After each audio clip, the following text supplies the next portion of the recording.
Trade பண்ணுறவங்க வந்து இன்னொருத்தவங்களுக்கு வந்து சொல்லி கொடுக்குறாங்க. இது வந்து ரைட்டாக தப்பா? இது வந்து நிறைய பேருக்கு இருக்கிற வந்து ஒரு கேள்வி தான் இது. இதுக்கு வந்து நம்ம சிம்பிளாக வந்து உங்களுக்கு புரிகிற மாதிரி ஒரு எடுத்துக்காட்டு கொடுக்கும்போது உங்களுக்கு வந்து புரியும்.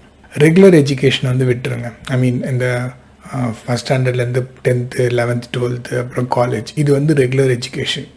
இந்த எஜுகேஷனை தாண்டி சில எஜுகேஷன்ஸ் இருக்குல்ல.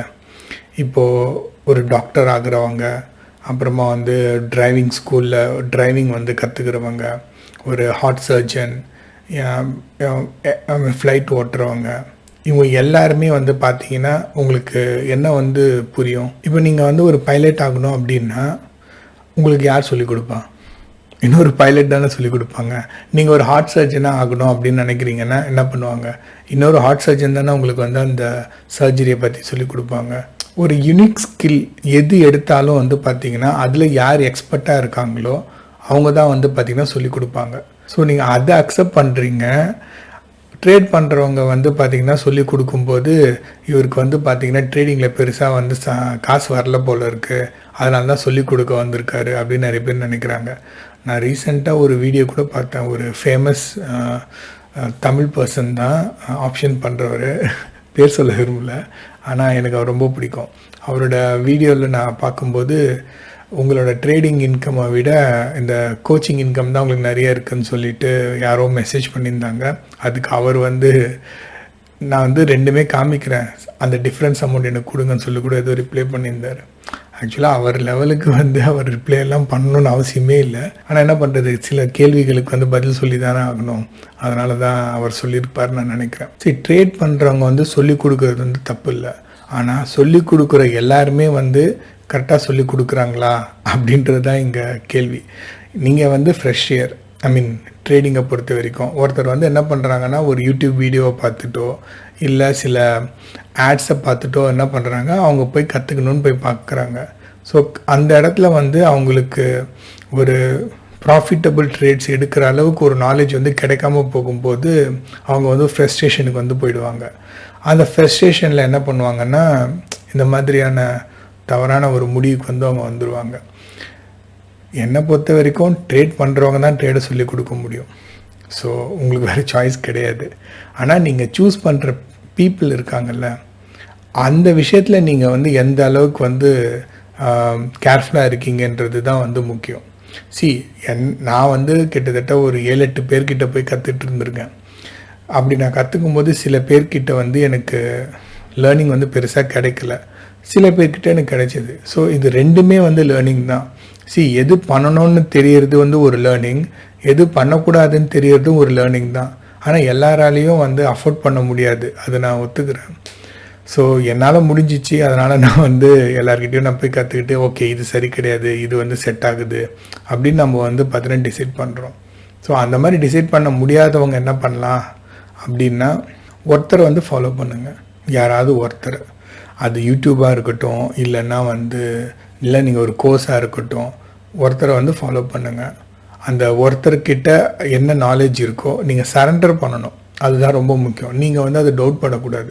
இப்போ வந்து ஒருத்தர் சொல்கிற விஷயத்தை வந்து நீங்கள் வேலிடேட் பண்ணீங்கன்னு வச்சுக்கோங்க, அப்போ வந்து உங்களால் வந்து அந்த விஷயத்தை வந்து என்ன அவர் சொல்ல வந்தாரோ அதை வந்து உங்களால் ஃபுல்லாக வந்து எடுத்துக்க முடியாமல் போயிடும். இப்போ ஒருத்தவங்க வந்து கேண்டில் ஸ்டிக்ஸை பற்றி ஒருத்தவங்க வந்து சொல்கிறாங்க, நீங்கள் ஒருத்தர்கிட்ட போகிறீங்க, அவங்க வந்து உங்களுக்கு கேண்டில் ஸ்டிக்ஸ் சொல்லி கொடுக்குறாங்கன்னு வச்சுக்கலாம். கேண்டில் ஸ்டிக்ஸ் சொல்லி கொடுக்கும்போது நீங்கள் வந்து இல்லை இந்த பேட்டர்னுக்கு வந்து இதுதான் வரும், நான் பார்த்துருக்கேன், இவர் ஏதோ தப்பாக சொல்கிறார் போல இருக்குது அப்படின்னு நீங்கள் சொல்கிறீங்கன்னு வச்சுக்கோங்க. அப்படின்னு சரி சொல்கிறீங்கன்னு வேண்டாம், அப்படின்னு நீங்கள் நினைக்கிறீங்கன்னு வச்சுக்கோங்க. அவர் எதுக்காக அது சொன்னார் அப்படின்ற அந்த ஆக்சுவல் நாலேஜ் வந்து உங்களுக்கு ஃபஸ்ட்டு கிடைக்காம போயிடும். இந்த மாதிரி நடக்கிறதுக்கு வந்து மெயின் ரீசன் என்ன தெரியுமா? நீங்கள் நிறைய பேர் வந்து ஃபாலோ பண்ணுறது தான். நீங்கள் ஒருத்தரை மட்டும் ஃபாலோ பண்ணிக்கிட்டு அவர் என்ன சொல்கிறாரோ அதை ஃபுல்லாக நீங்கள் வந்து எடுத்துக்கிட்டு அதுபடி நீங்கள் ட்ரேட் பண்ணி ஒரு 6 months 1 year ட்ரை பண்ணி செட் ஆகலை அப்படின்னா அதை அப்படியே ஓரமாக வச்சுட்டு திருப்பி ஃப்ரெஷ்ஷாக இன்னொருத்தர்கிட்ட நீங்கள் போய் ஸ்டார்ட் பண்ணணும். இது வந்து கஷ்டமாக தான் இருக்கும் சில பேருக்கு, ஆனால் கற்றுக்கணும் அப்படின்னா இதுதான் ஒரே வழி, இதுதான் கரெக்டான வழியும் கூட. நீங்கள் அதை விட்டுட்டு யூடியூப்பில் 4-5 பேரை வந்து ஃபாலோ பண்ணிவிட்டு 4-5 பேரோட கோர்ஸ் அட் அ டைமில் பண்ணிங்கன்னா உங்களால் கண்டிப்பாக எதுவுமே வந்து லேர்ன் பண்ண முடியாது. உங்களால் வந்து சொல்கிறத வந்து ஃபாலோ பண்ண முடியாது. இப்போ நீங்கள் பார்க்குற அந்த 4 பேருமே சக்ஸஸ்ஃபுல்லாக தான் இருப்பாங்க. ஆனால் ஃபாலோ பண்ணுற நீங்கள் மட்டும் தான் அன்சக்ஸஸ்ஃபுல்லாக இருப்பீங்க. ஏன்னா ஒருத்தரோட இன்ஃபர்மேஷனை இன்னொருத்தரோட நீங்கள் வேலிடேட் பண்ணும்போது நீங்கள் வந்து கிளியராக இருக்க மாட்டீங்க.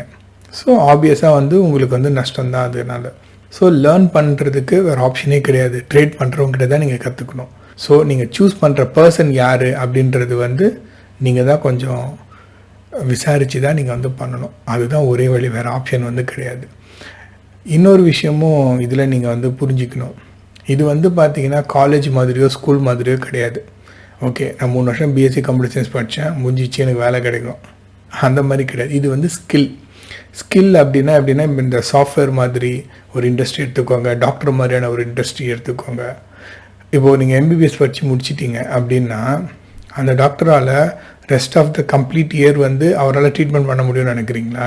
கண்டிப்பாக கிடையாது. அவர் அதுக்கு மேலேயும் வந்து சில அப்டேட்ஸ் வந்து படிச்சுட்டே இருக்கணும்.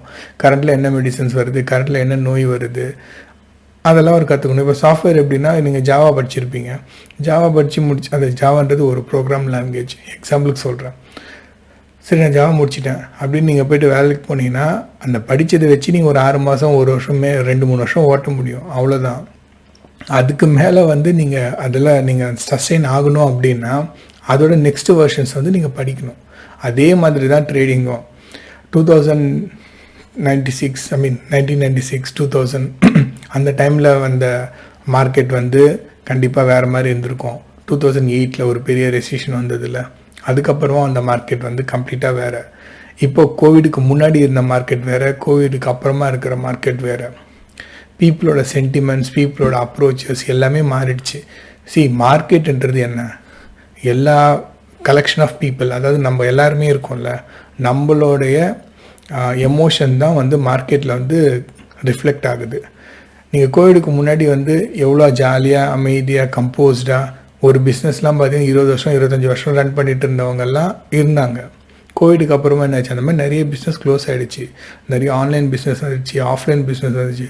நீங்கள் எந்த அளவுக்கு இப்போ மாறி இருக்கீங்க உங்களுக்கே தெரியும்ல, கோவிடுக்கு முன்னாடியும் இப்போவும். அப்போது மார்க்கெட் மட்டும் எப்படி ஒரே மாதிரி இருக்கும், அப்ரோச் மட்டும் எப்படி ஒரே மாதிரி இருக்கும்? கண்டிப்பாக அப்படியெல்லாம் இருக்கிறதுக்கு சான்ஸே கிடையாது. அப்படி கிடையாது உண்மையிலே சொல்லணுன்னா. ஸோ ட்ரேடிங்கை பொறுத்த வரைக்கும் நீங்கள் கற்றுக்கிட்டே இருக்கிற மாதிரி தான் இருக்கும். நான் போனேன், ஒரு கோர்ஸ் முடித்தேன், அப்படி கிடையவே கிடையாது. ஸோ இதுவும் ஒரு முக்கியமான விஷயம். இது நிறைய பேர் வந்து புரியாமல் போய் அவர்கிட்ட போய் 6 மாதம் வந்து கேண்டில் ஸ்டிக்ஸ் படித்தேன், வந்து பார்த்தா மார்க்கெட்டில் அது எதுவுமே ஒர்க் ஆக மாட்டேங்குதுன்னு சொல்லுவாங்க. நீங்கள் படித்த 6 மாதத்துக்கு அந்த கேண்டில் ஸ்டிக்ஸ் வந்து அந்த 6 மாதத்துக்கு உங்களுக்கு ஹெல்ப் பண்ணியிருக்கோம். ஆனால் இப்போ மார்க்கெட் வந்து வேறு.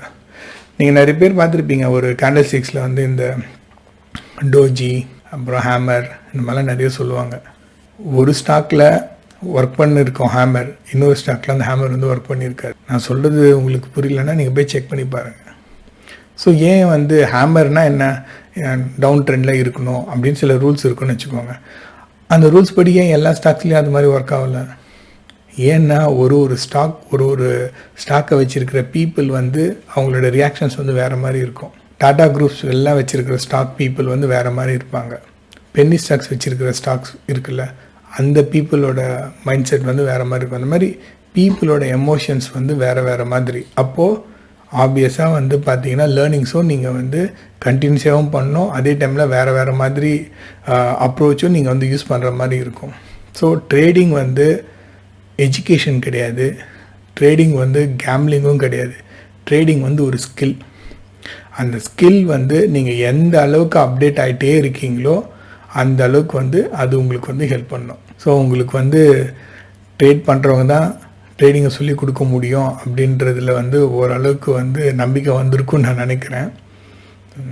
நன்றி, வணக்கம்.